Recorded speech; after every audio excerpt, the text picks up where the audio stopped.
Sinubukan nila Jules at Mama Ona na labanan sina Lucas, ngunit nabigo sila nito at sila pa ang namatay. Nagpapasalamat naman si Bogs kay Ai sa pagligtas nito sa kanya.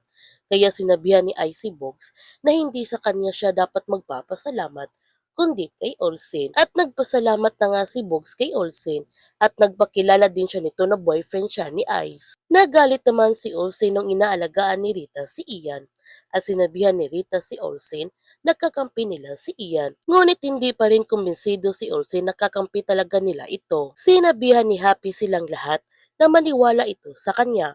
Mali sila ng hinala. Hindi siya ang traidor. Pinatahimik naman ni Smile si Happy.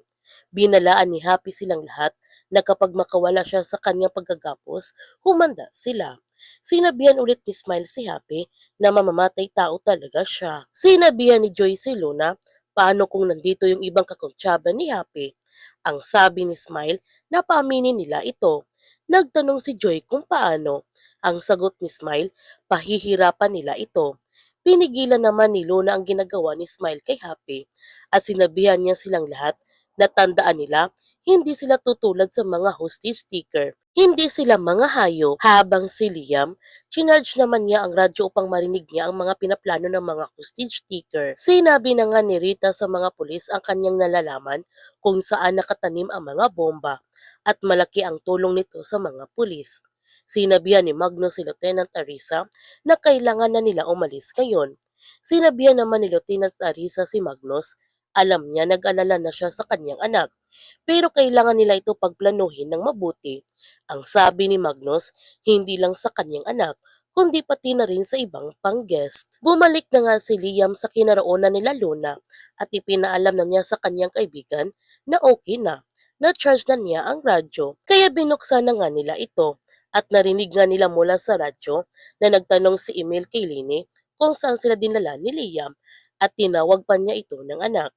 Sobrang nagulat sina Liam at Luna sa kanilang nalaman na anak pala ng leader ng hostage sticker ang traidor ng staff at imposible si Happy ito.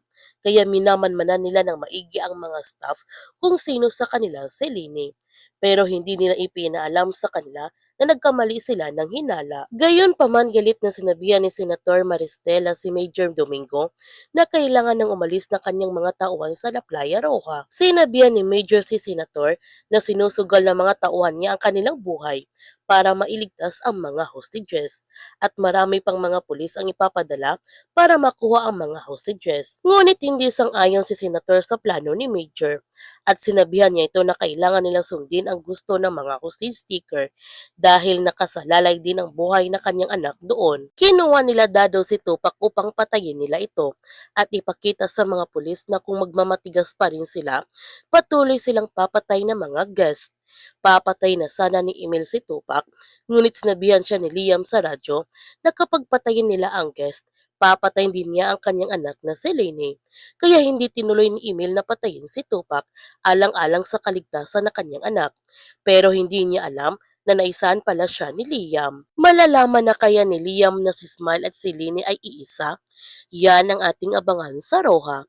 Kung bago ka pa channel ko, don't forget to like, subscribe, and click notification bell para palagi kang updated sa mga videos in upload ko. Thank you for watching and God bless to everyone.